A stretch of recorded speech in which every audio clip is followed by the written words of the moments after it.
Graça e paz, estamos aqui mais um dia, com a leitura Os Caçadores de Deus, Minha Alma Te Busca Incansavelmente, Tommy Tine.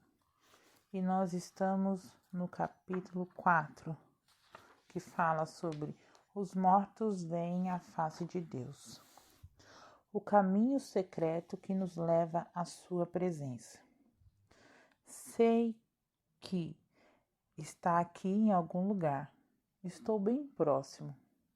Deve haver um caminho para chegar até lá. Aqui está. Este caminho não parece muito agradável. É um caminho precário. Deixe-me ver como se chama. Arrependimento. Será que o caminho é este mesmo? Tem certeza de que é assim que poderei desfrutar da presença de Deus e de sua face? Acho que vou perguntar para outra pessoa. Moisés, você já esteve lá. Diga-me. Disse o Senhor a Moisés: farei também isto que disseste, porque achaste graça aos meus olhos, e eu te conheço pelo teu nome. Então ele disse: rogo-te que me mostres a tua glória. Respondeu-lhe: não me poderás ver a face, porquanto homem nenhum verá a minha face e viverá. Êxodo 33, versos 17, 18 e 20. Quando Moisés pediu que Deus lhe mostrasse sua glória, o Senhor lhe avisou que nenhum homem poderia vê-lo e viver. E esta verdade permanece. Somente os que morrem podem ver a Deus. Existe uma estreita relação entre a glória de Deus e a nossa morte. Quando insistiu em seu pedido, dizendo: eu quero, preciso ver, Moisés já tinha mãos e o esboço do tabernáculo. Ele foi um homem escolhido por Deus para receber os detalhes arquitetônicos de modelo de salvação pré-calvário, que veio antes do plano definitivo para resgate do homem. Provavelmente, Moisés olhou para o tabernáculo, para a lei e pensou: isso deve ser uma espécie de modelo daquilo que Deus ainda vai fazer. É só um protótipo, uma sombra. Ainda não é isto. Creio que ele sabia que os móveis e utensílios do tabernáculo tinham um significado simbólico. A obra que começou era grande demais para ser concluída em uma geração. Por isso, Moisés queria ver o produto final e pediu: mostre-me sua glória. O Senhor respondeu: você não pode vê-la. Só os que morrem podem ver minha face. É por isso que gosto de ler a respeito de visionários e intercessores como Aimee Semple McPherson e William Seymour, que costumavam passar noites inteiras com a cabeça sobre uma caixa de maçã, intercedendo e orando para que a glória de Deus se manifestasse. Creio que quando intercessores se levantarem no meio do povo de Deus para clamar por sua presença, chegará o tempo em que o Senhor finalmente dirá: é isto, não vou esperar mais, já está na hora. Foi isto que aconteceu na Argentina em 1950. Um homem chamado Edward Miller escreveu o livro Cry for Me, Argentina.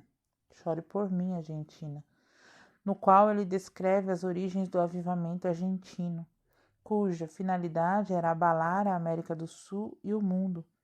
O Sr. Miller está na casa dos 80 anos hoje e por mais de 4 décadas. Foi um dos poucos missionários pentecostais comprometidos com o evangelho pleno, atuantes na Argentina. Ele conta como 50 alunos do Instituto Bíblico Argentino, à época dirigido por ele, começaram a orar e experimentaram a presença e ação do Senhor. As aulas tiveram de ser suspensas. Também o comprometimento daqueles jovens com a intercessão por seu país, a Argentina. Diariamente, durante 49 dias seguidos, eles oraram e intercederam por sua nação. O país era um deserto espiritual naquele tempo. O Sr. Miller conhecera somente 600 crentes cheios do Espírito em todo o país durante os anos de governo de Juan Perón. Ele me disse que nunca vira tantas pessoas chorando e clamando por tanto tempo daquela maneira. As origens e propósitos daquele clamor só podiam ser espirituais. A verdade é que não sabemos muito sobre intercessão nos dias de hoje. Para muitos, interceder significa ficar repreendendo o inimigo, mas não é disso que precisamos. Só precisamos que o Pai se manifeste. Aquilo que só poderia ser descrito como um choro sobrenatural. O Sr. Miller me disse que aqueles jovens intercessores choraram e clamaram sem cessar. Ele mencionou um jovem que encostou a cabeça na parede e chorou. 4 horas depois, suas lágrimas escorriam pela parede. 6 horas se passaram e ele estava sobre uma poça formada por suas próprias lágrimas. Aquele era um clamor sobrenatural. Esta era a única explicação. Eles não estavam simplesmente se arrependendo por algo que tinham feito. Foram movidos pelo Espírito a um arrependimento vicário, no qual começaram a arrepender-se por causa de coisas que aconteceram entre outras pessoas em sua cidade, sua região e em seu país. O Sr. Miller conta que no 50º dia de intercessão contínua perante o Senhor, veio a eles uma palavra profética. Não chore mais, pois o leão da tribo de Judá prevaleceu contra o príncipe da Argentina. Oh, aleluia! 18 meses mais tarde, argentinos aglomeravam-se em cultos evangelísticos realizados em estádios de futebol com capacidade para 180 mil pessoas. E mesmo os maiores estádios do país não eram grandes o suficientes para abrigar as multidões. Nunca me esquecerei do que aquele homem me disse.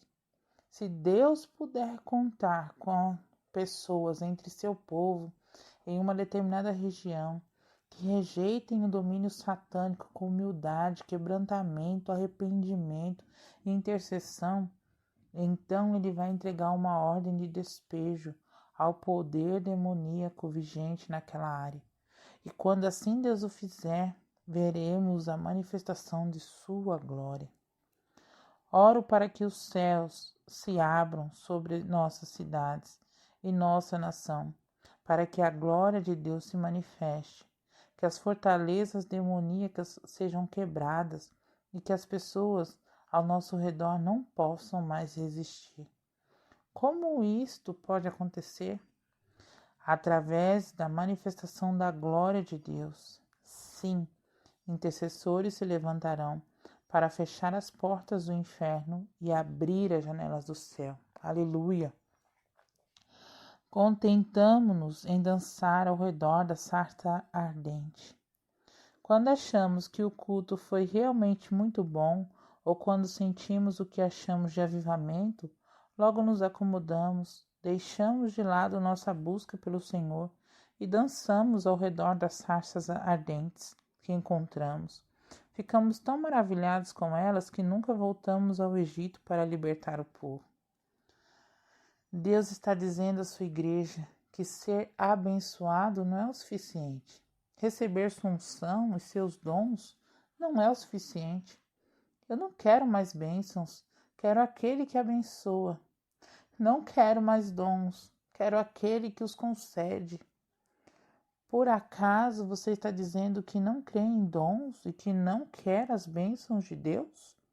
Não, estou dizendo que algumas vezes ficamos tão ansiosos para experimentar algo sobrenatural que nos desviamos do propósito divino. Não fique empolgado com o que Deus pode dar, empolgue-se com o que Ele é. Meu ministério exige que eu viaje com frequência e quando volto para minha família, logo sou bombardeado com perguntas. O que você trouxe para mim, papai? Comprou alguma coisa? Compreendo que é normal que as crianças mas o que realmente quero, aquilo que sonho a cada dia que estou longe, é o momento em que minha filha de 6 anos vem carinhosamente para o meu colo, sem pensar nos brinquedos que estão na mala. São momentos como estes que também ficarão na memória das minhas filhas daqui a alguns anos. Creio nisto, pois os brinquedos logo desaparecem ou são esquecidos em algum lugar. Nosso Pai espera o mesmo.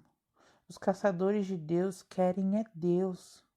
As coisas que Deus pode dar não são suficientes para aqueles que é um homem segundo o coração de Deus. Atos 13, 22. Quando Deus se manifesta, geralmente estamos com os olhos no lugar errado, na mala. Queremos seus brinquedos espirituais. Dizemos-lhes: toca-me, abençoa-me, Pai. Temos transformado nossas igrejas em clubes de bênção. Em nenhuma passagem bíblica, o altar é o lugar da bênção. O altar só existe com um propósito. Pergunte àquele cordeirinho que era levado até lá. Não é um lugar de bênção, é um lugar de sacrifício, morte. Se admitirmos esta morte, talvez possamos ver a face de Deus. Por que estamos falando tanto de morte? No Novo Testamento, morte equivale a arrependimento, quebrantamento e humildade diante de Deus. E é disto que estou falando. Muitas vezes parece que não passamos de simpatizantes da palavra de Deus. Dizemos que é verdade, mas agimos como se não fosse. E se Deus estiver falando sério? E se somente os mortos puderem ver sua face? É impressionante como aceitamos aquilo que não é o que deveria. Estou batendo nesta tecla porque a igreja corre o sério risco de mais uma vez contentar-se com a sarça ardente, enquanto Deus se manifesta de forma poderosa. Existe um propósito por trás das vigílias de oração que estão sendo feitas no mundo inteiro, e não é que simplesmente sejamos abençoados. Deus quer abrir o céu sobre nossas cidades para que os perdidos conheçam seu senhorio e amor. Este é o verdadeiro propósito da manifestação de Deus entre os homens. Temos que tirar nossos olhos dos brinquedos e fixá-los nos propósitos do Senhor.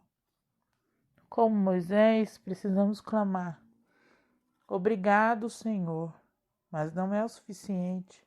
Queremos mais, queremos ver sua glória. Não queremos somente saber onde o Senhor esteve, mas queremos ver para onde o Senhor está indo. Aleluia!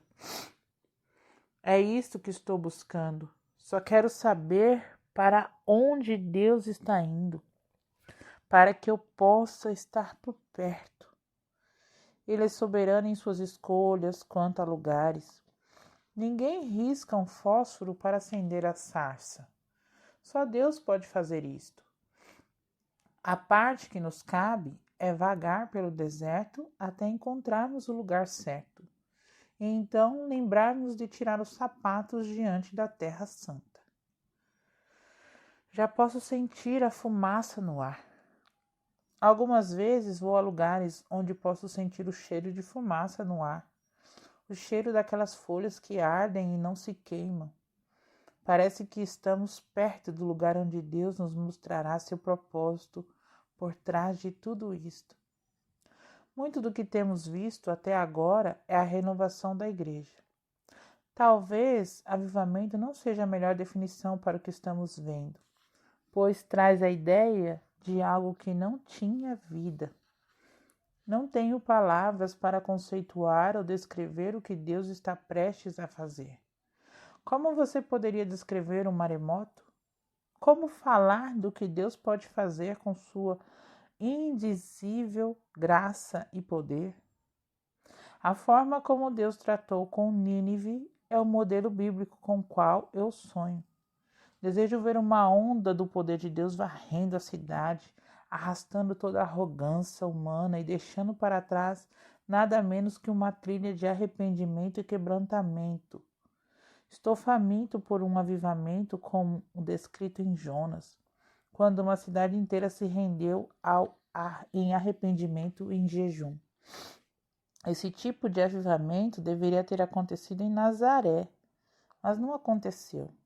Nazaré teria sido um excelente lugar, porque teve o melhor pregador que já existiu. Jesus levantou-se na sinagoga de Nazaré e declarou: "O Espírito do Senhor está sobre mim." E leu diante deles o que faria curar os doentes, abrir os olhos dos cegos, libertar os cativos. Mas a incredulidade do povo nazareno se colocou como obstáculo. Precisamos atentar para esta triste história, pois Nazaré era o cenário bíblico no tempo de Jesus. Era um bom lugar para que o avivamento ocorresse. Não podemos nos deixar levar pela aparência de um lugar ou de um povo. Não me importo com aparências. Somente Deus conhece seus planos para o futuro. Muitos cristãos logo descartam metrópoles como Los Angeles, Nova York, Detroit, Chicago ou Houston. Los Angeles é o abrigo de milhares de lugares pornográficos e também da indústria cinematográfica de Hollywood. Nínive talvez fosse o lugar menos provável para um avivamento naqueles dias. Nem precisamos mencionar as cidades de Xangai, Nova Delhi, Calcutá, Rio de Janeiro. A lista é enorme. Mas se alguém puder encontrar um interruptor, a glória de Deus vai inundar estas cidades.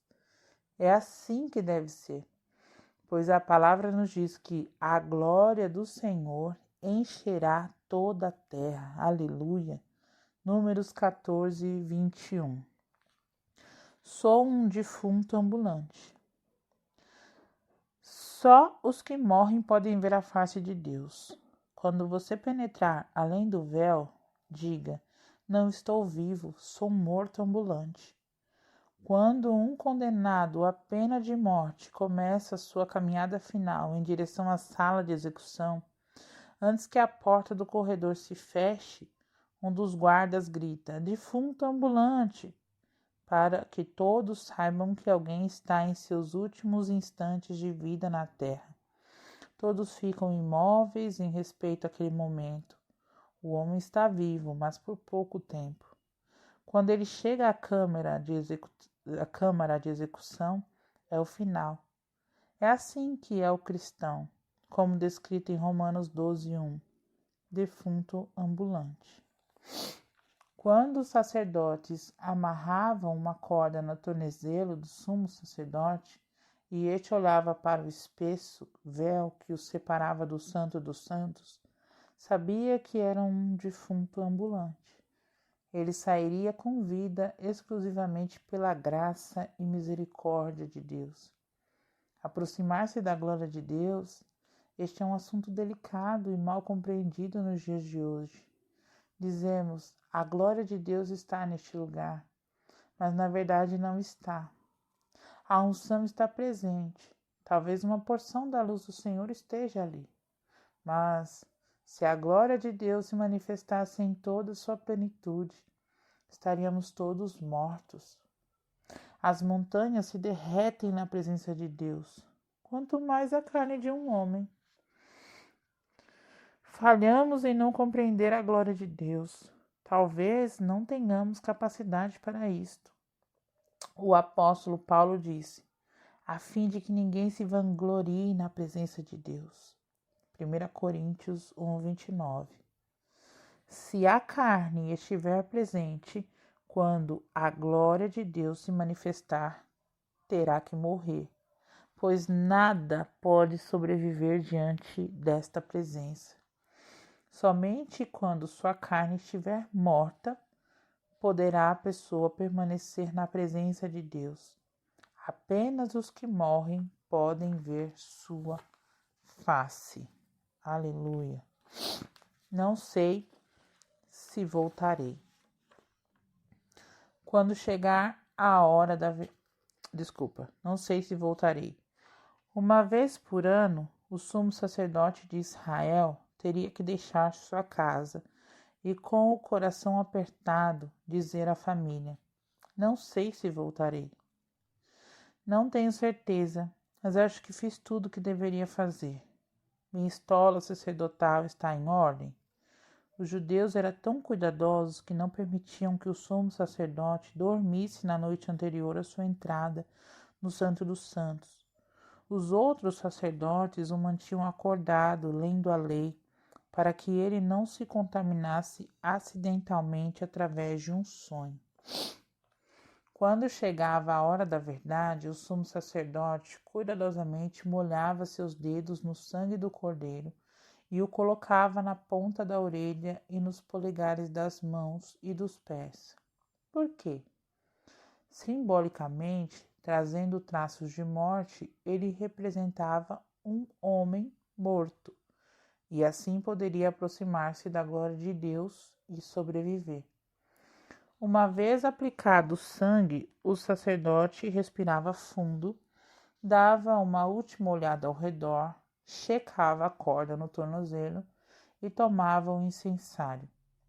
Este pequeno recipiente, ligado a uma corrente, tinha brasas quentes em seu interior. O sacerdote tomava um punhado do santo incenso e o colocava sobre as brasas, criando uma espessa nuvem de fumaça perfumada. Ele introduzia o incensário após o véu, balançando-o de uma forma que o Santo do Santo ficasse completamente coberto pela fumaça. Então, com muito cuidado, levantava a orla do véu e engatinhava para dentro do Santíssimo Lugar, com temor e tremor, esperando que pudesse retornar com vida. A melhor forma de entrar no Santo dos Santos é de joelhos. Os sacerdotes da linhagem de Arão sabiam algo que não sabemos. A cobertura de fumaça era o último recurso para proteger a carne do sacerdote e de ser consumida pela santidade do Todo-Poderoso. Os sacerdotes da linhagem de Arão sabiam algo a respeito de Deus que precisamos redescobrir hoje. Eles sabiam que Deus é santo, mas o homem não. Sabiam que a carne descoberta morreria instantaneamente ao entrar em contato com a glória de Deus. Embora eles tivessem seguido todos os procedimentos e exigências, cobrindo a si mesmos com sangue, passado a noite inteira lendo as Escrituras, só penetravam além do véu quando a fumaça encobrisse tudo. A fumaça estaria suficiente quando nada mais pudesse ser visto, e o sacerdote tinha que executar todas as suas tarefas pelo tato e não pela visão. A cobertura de fumaça era sinal de que ele tinha alguma chance de tornar a ver a luz do dia. Isso está em Levítico 16. Creio que a nuvem de incenso não estava ali para impedir que o homem visse a glória de Deus, mas o contrário. A Bíblia diz em Apocalipse 8:1: quando o Cordeiro abriu o 7º selo, houve silêncio no céu cerca de meia hora. Por que os anjos do céu permaneceriam mudos por 30 minutos? No contexto do capítulo anterior, apresenta-se a visão dos santos, com vestes brancas diante do próprio Deus. Virá um dia em que nossos corpos mortais se revestirão de imortalidade, e este corpo corruptível se revestirá de incorruptibilidade. E mesmo assim, resíduo da carne ainda estará lá. Creio que quando colocarmos os pés para dentro dos portais celestiais, os anjos permanecerão em silêncio por meia hora, como se dissessem: os remidos estão diante do Santo. Para eles, É inconcebível que a carne possa estar diante da glória de Deus. É verdade, mas aquele que tiver sido transformado pelo processo da morte e ressurreição através do sangue de Jesus poderá fitá-lo. Somente os que morrem podem ver a face de Deus. Olá, graça e paz, estamos aqui uma continuação do livro Os Caçadores de Deus. Minha alma te busca incansavelmente. Tommy Tenney. Estamos no capítulo 4, estamos na continuação do capítulo. A misericórdia de Deus o mantém afastado de nós. É a misericórdia de Deus que o mantém afastado de nós. Uma geração após outra, os cristãos têm orado: venha, Senhor, aproxime-se. Creio que a resposta do Senhor tem sido uma faca de dois gumes. Por um lado, Ele nos chama: clamem a mim, quero me aproximar. Mas ao mesmo tempo, Ele detém sua mão e avisa: tenham cuidado, tenham cuidado. Se vamos nos aproximar, certifique-se de que a carne esteja morta. Se realmente querem me conhecer, tudo que se relaciona ao pecado deve morrer. Por que Deus requer esta morte? O que há na fumaça do sacrifício que faz com que Ele nos visite? É como se ela fosse um convite ao Senhor. Você pode não compreender, mas a morte esteve presente em cada avivamento na história da igreja. Esteve presente nas primeiras reuniões de oração, na Rua Azusa e também no primeiro e no segundo grande despertamento. Frank Bertlemann, o pioneiro pentecostal que tomou parte no avivamento de Azusa Street, disse: a profundidade de seu arrependimento vai determinar a estatura de seu avivamento. Quanto mais arrependimento, morte diante de Deus, mais próximo ele poderá chegar. É como se o aroma do sacrifício fosse o sinal para que Deus pudesse aproximar-se de seu povo sem consumi-lo por seus pecados. O objetivo de Deus sempre foi a íntima comunhão com o homem, a coroa de sua criação. No entanto, o pecado fez com que esta comunhão se tornasse mortífera. Deus não pode aproximar-se da carne, porque ela exala o cheiro do mundo. Para que ele chegue perto, a carne tem que morrer. Então, quando clamarmos para que o Senhor se aproxime, ele o fará, mas nos dirá: não posso chegar mais perto, porque sua carne seria destruída. Quero que você compreenda que se sua carne morrer, poderei aproximar-me mais. É por isso que o arrependimento e o quebrantamento, o equivalente à morte no Novo Testamento, traz a presença manifesta de Deus tão perto. Mas queremos evitar o arrependimento, porque não gostamos de sentir o cheiro da morte. Definitivamente não é um odor agradável. Não atrai os sentidos do homem, mas é agradável a Deus, porque é o sinal de que ele pode aproximar-se daqueles que ama. Esqueça o culto entretenimento. Aquilo que agrada a Deus é bem diferente daquilo que nos agrada. O Senhor me disse uma vez, enquanto eu estava ministrando: filho, o culto que me agrada e o culto que lhe agrada são bem diferentes. Comecei a perceber que muitas vezes estruturamos nossos cultos para que sejam agradáveis aos homens. Temos que dizer que os homens querem ouvir e lhes prover uma boa dose de entretenimento. Infelizmente, estes tipos de reuniões têm pouco daquele amor sacrificial derramado perante o único que é digno de receber louvor e adoração. Acho que o Senhor procura aqueles poucos que realmente o amam, não aqueles que só querem ser entretidos. É como se preparássemos uma festa para o Senhor e depois o ignorássemos. A morte do eu é algo especial. Não é uma ideia atraente para nós, mas sem dúvida agrada a Deus. Se, ao pegar este livro, você esperava alguma comoção vinda do Espírito Santo, talvez esteja decepcionado. Mas se já sabia em seu coração da necessidade de uma revolução na igreja, em seus procedimentos, então não será desapontado. O Salmo 103:1 diz: bendize a minha alma ao Senhor. Não está escrito: o Senhor, ó Senhor, bendiga a minha alma. Deus está farto de ficar só dispensando bênçãos. Ele quer que desfrutemos do que Ele é, de sua face, mas somente os que estiverem dispostos a morrer poderão aproximar-se dele. Deus receia se aproximar. Ainda preservamos alguns traços de nossas ambições carnais, enquanto nos agarramos às bordas das vestes de salvação de nosso Deus.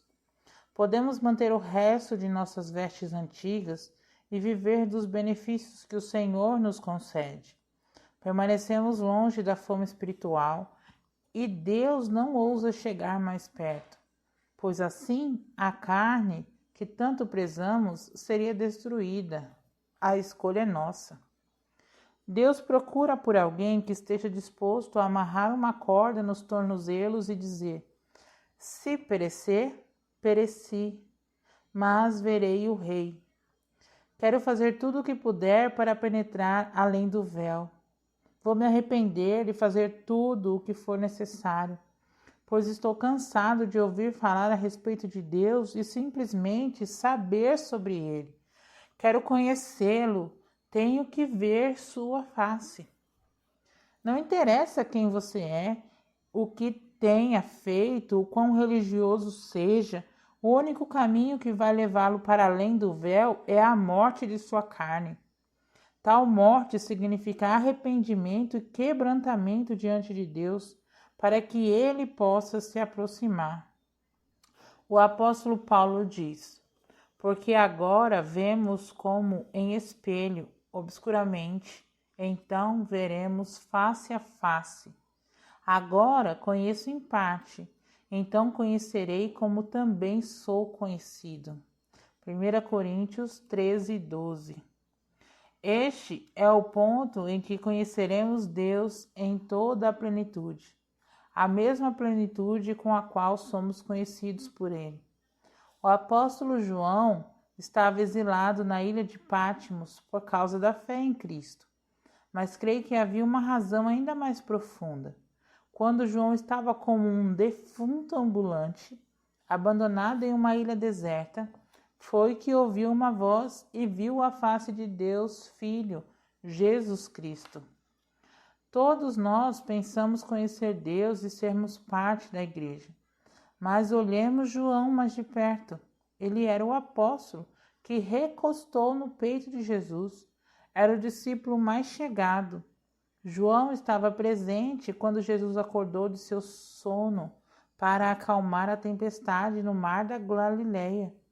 Ele viu quando Jesus interrompeu um funeral e tocou no corpo do rapaz morto, devolvendo-o à sua mãe. Foi esse mesmo apóstolo que lá na ilha de Patmos viu pela primeira vez o Senhor em sua glória. Ele contou que a cabeça e os cabelos do Senhor eram brancos como neve. Seus olhos eram como chamas de fogo e seus pés como bronze polido. A palavra diz que João caiu aos pés do Senhor como morto. Apocalipse 1:17. Por que lhe sucedera isto? Justamente com ele, que convivera com Jesus por 3 anos. João experimentou a morte naquele momento, porque seus olhos contemplaram a vida. É preciso experimentar morte para vê-lo. E tudo o que posso dizer é que este é um bom momento para fazer isso. Quanto mais morro, mais o Senhor se aproxima. João Batista também conhecia este segredo. Jesus declarou: entre os nascidos de mulher, ninguém apareceu maior do que João Batista. Mateus 11:11a. Por quê? Já compreendeu graciosamente um princípio pouco conhecido e sobre o qual todo o ministério, culto e adoração deveriam estar. Convém que ele cresça e que eu diminua. João 3,30. Se eu diminuir, ele poderá crescer.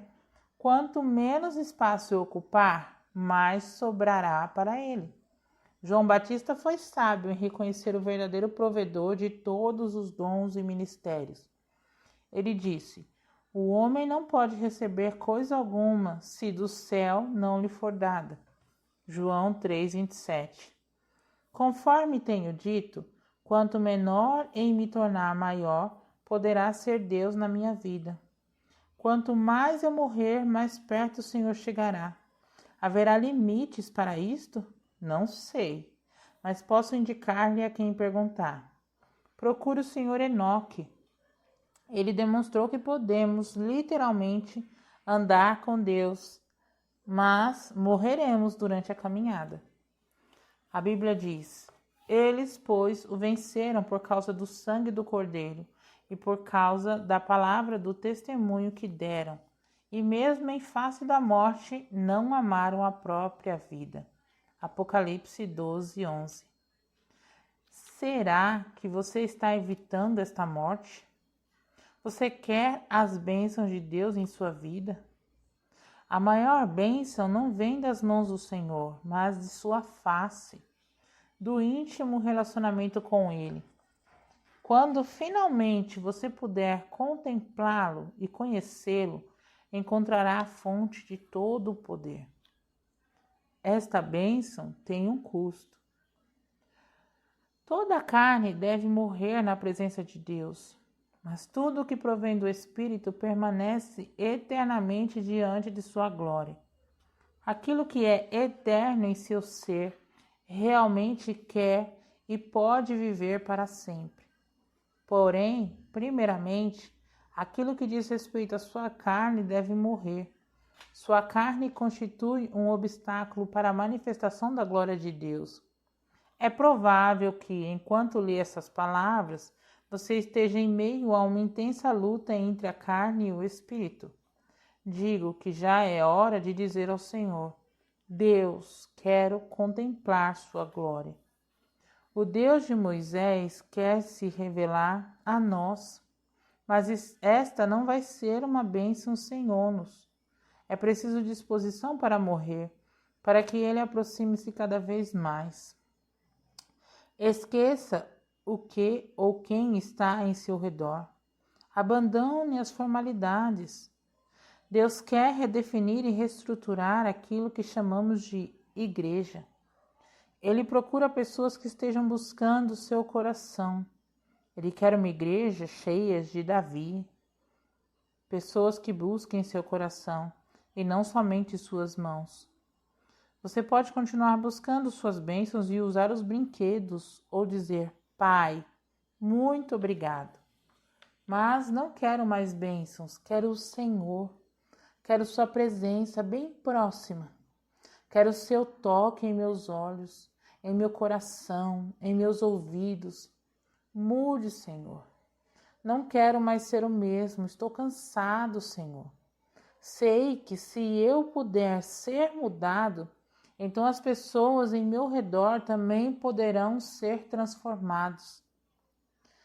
Precisamos orar por uma mudança, uma ruptura, mas não podemos fazê-la a menos que ela comece em nós. As mudanças virão sobre aqueles que não estiverem em busca de suas próprias ambições, mas sim buscando os propósitos de Deus. Precisamos chorar sobre nossas cidades como Jesus chorou sobre Jerusalém. Estamos carentes de uma transformação vinda do Senhor. Quando a mão de Deus tentar moldar seu coração, não resista ao Espírito Santo. O oleiro de sua alma quer torná-lo maleável. Ele quer conduzi-lo a um ponto em que não seja necessário um furacão vindo dos céus para que você saiba que ele está presente. Ele deseja que você esteja tão sensível que uma brisa tranquila e suave possa lhe anunciar a sua presença. Queremos vida, mas o Senhor está em busca de morte. Precisamos nos arrepender por preparar cultos para agradar aos homens, ao invés de prestar a Deus a adoração que Ele merece. Como a maioria das pessoas, queremos vida em nossos cultos, mas Deus está em busca de outra coisa: morte. A morte que vem do arrependimento e quebrantamento, que nos conduz à presença de Deus e faz com que nos aproximemos dele e ainda assim permaneçamos vivos. Este é um ponto em que alguns ficam muito incomodados, porque começam a sentir um cheiro de fumaça no ar e já conseguem sentir o odor da carne queimada. Pode não cheirar bem para nós, mas para Deus será um sinal de arrependimento. A Bíblia diz: há júbilo diante dos anjos de Deus por um pecador que se arrepende. Lucas 15:10.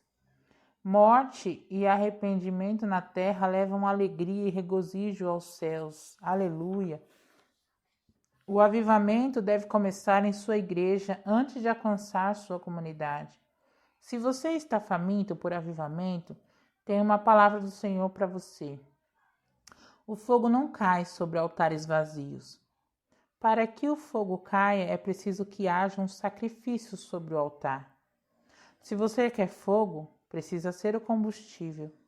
Jesus sacrificou-se para conquistar nossa salvação. E o que ele diz a cada um que deseja segui-lo? Ele nos chama a renunciar nossa própria vida, tomar nossa cruz e segui-lo. De acordo com a concordância bíblia, Strongs, a palavra grega para cruz, stauros, significa de maneira figurada, exposição à morte, ou seja, auto-renúncia. Elias não pediu que o fogo do Senhor caísse até que houvesse combustível e um sacrifício digno sobre o altar. Temos orado para que o fogo caia, mas o altar está vazio. Se você anseia que o fogo caia sobre sua igreja, você precisa então subir ao altar e dizer: Senhor, não importa o que custe, eu me coloco sobre o altar para ser consumido pelo seu fogo. Aleluia! Então poderemos fazer como John Wesley. Ele explica como conduziu multidões durante o primeiro despertamento. Eu me coloquei no meio das chamas para que as pessoas pudessem me ver queimado.